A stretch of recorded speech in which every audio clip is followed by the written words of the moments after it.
Okay, good afternoon.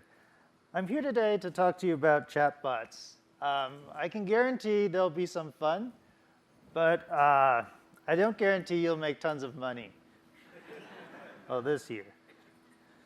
Okay, so last year.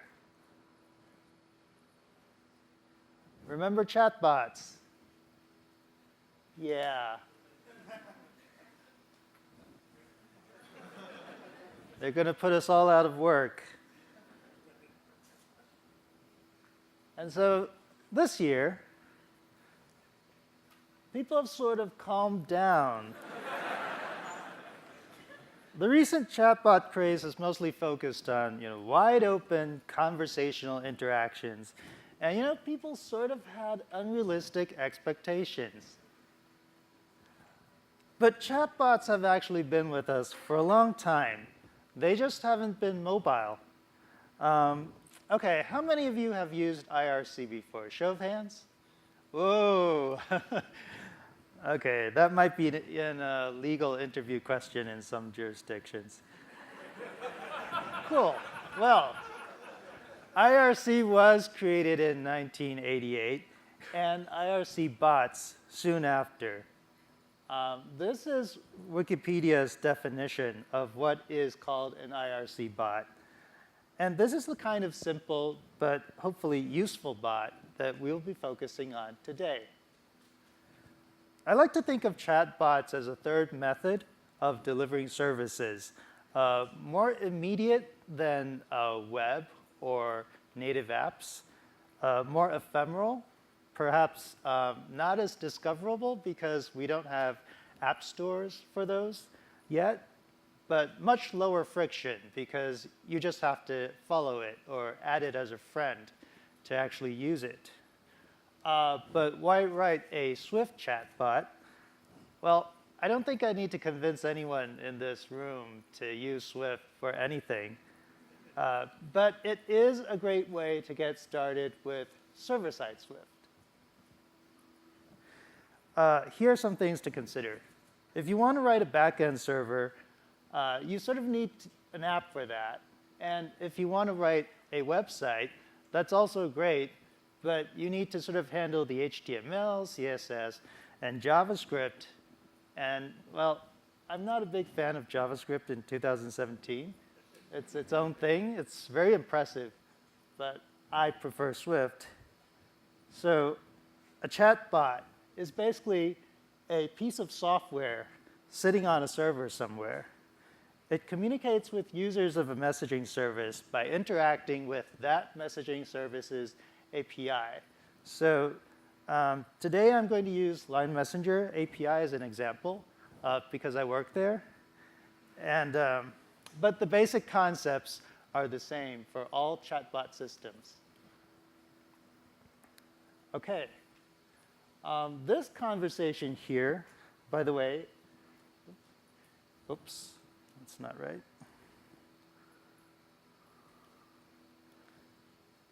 OK, this conversation shown here is a translation bot that translates between English and Chinese. So you can add it to a conversation between people who don't speak each other's language, and that's one functionality of a chatbot.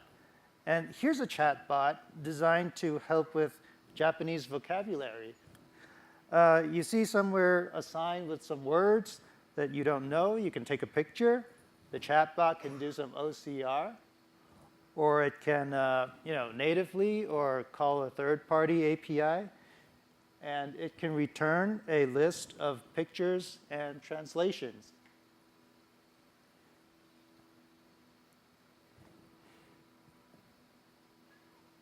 And you can add, a new word to a vocabulary database, stuff like that.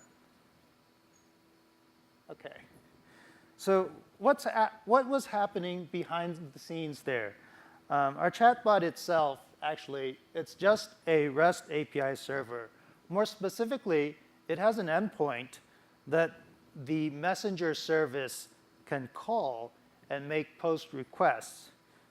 So the messenger server will call your bot's callback endpoint with an array of event objects. Here, this is the JSON of the request. And you can see there's a reply token that documents the exact message that you will be replying to. There is an event type. It can be a message. It can be when the user adds your chatbot, follows it as a friend, or blocks it even. And there's also a source object, which tells us, like, is it a one-on-one conversation with the user? Or is it a user in a group chat setting? And last, there's the content of the message itself. OK. OK, that was the callback that we have to implement. And the messenger service itself has REST endpoints, which our bot gets to call. And as you can see, there's a reply endpoint. There's a push message endpoint. And there's also an endpoint for getting multimedia content. And sometimes you do interesting stuff with that data, and then you respond back. Messenger services these days have a lot of interesting custom GUI that you can use, basically templates that you can use to add buttons or assist the user in making choices, even image maps with custom designed behavior. So let's go through the steps of building a simple bot. Since we mentioned before, a chatbot is basically a REST API server. We can use any of the server-side Swift frameworks available. Personally, I found Vapor to be pretty easy to use. Just one command, you start a Vapor project then and there. And with another command, you can deploy Vapor to a Heroku free instance. So basically, with 3 lines of code, you're on the ground running. There's a deployed instance ready to run your software. OK. And you can also type Vapor Xcode into your command line, and Vapor will automatically set up an Xcode project for you to open and develop in.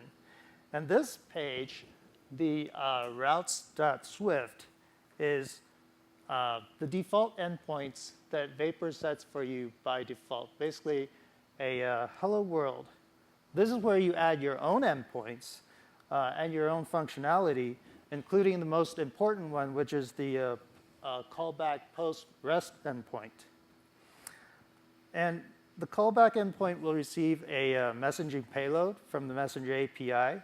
So here is the defining struct for that payload. As I said before, it's basically an array of events.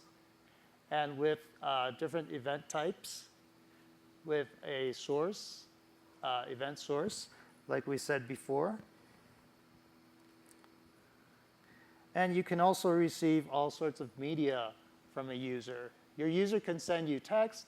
It can send you images or videos, audios, even locations with their current latitude and longitude, or maybe even an address.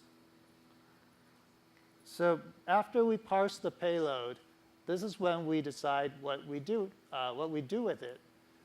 So you can tell this is pretty standard JSON, and you can just write a function. And in this example, we're basically just echoing back the message text, which is another very basic hello world for chatbots. OK. So I'm a fan of XKCD, and currently I don't have a really good way of getting each new comic as it comes in. I could build an app for that, or I could set a reminder every Monday, Wednesday, and Friday, and remind myself to go to the website. But maybe we could build a chatbot. So XKCD has an API. It actually has 2 get endpoints. One is for any arbitrary comic. This one is number 614. You can tell there's a lot of metadata. And there's another endpoint for the latest published comic. And it also includes a URL to the comic itself. So by calling,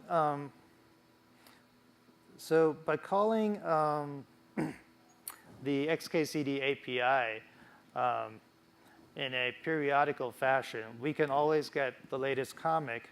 And perhaps if we persist the metadata in a database, we can also search textually for the relevant comics. And unfortunately, I prepared a sample chatbot, but it's not quite ready yet. There are some issues, but I will post it online as soon as I can. So what is a good chatbot? Either it does everything. You can ask it all sorts of questions, and it will answer. You can ask it to order pizza, order flowers, and do all sorts of stuff. That would be great, but we're not there yet.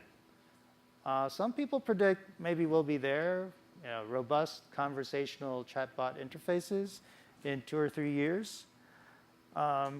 Or you could write a chatbot like the ones that we just saw.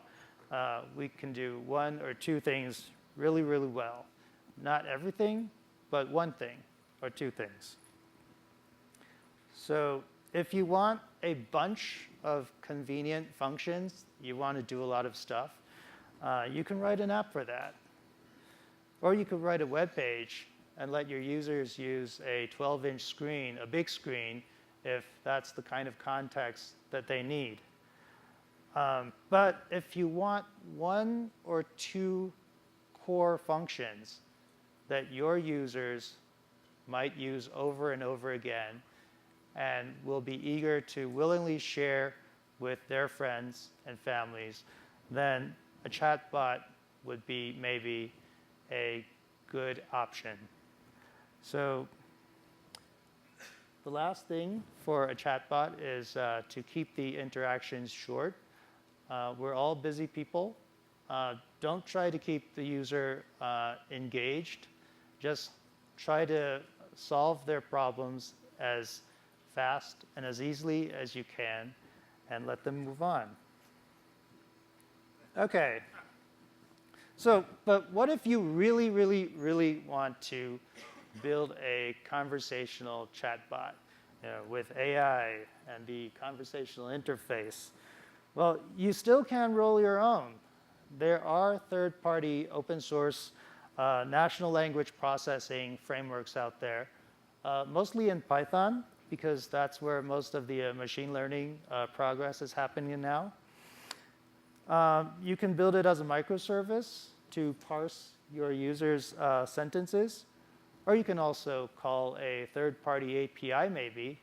Microsoft, IBM, Google, they all offer APIs like this, and other companies as well. And then handle your business logic in Swift. And so, but from what I can tell, it seems like really good natural language processing is still 2 to 3 years away. But this is a way to do it if you wanted to use Swift. OK, well, thank you for your time. You've been a great audience. And we are hiring. So I will be at the Q&A to answer any questions. Thank you.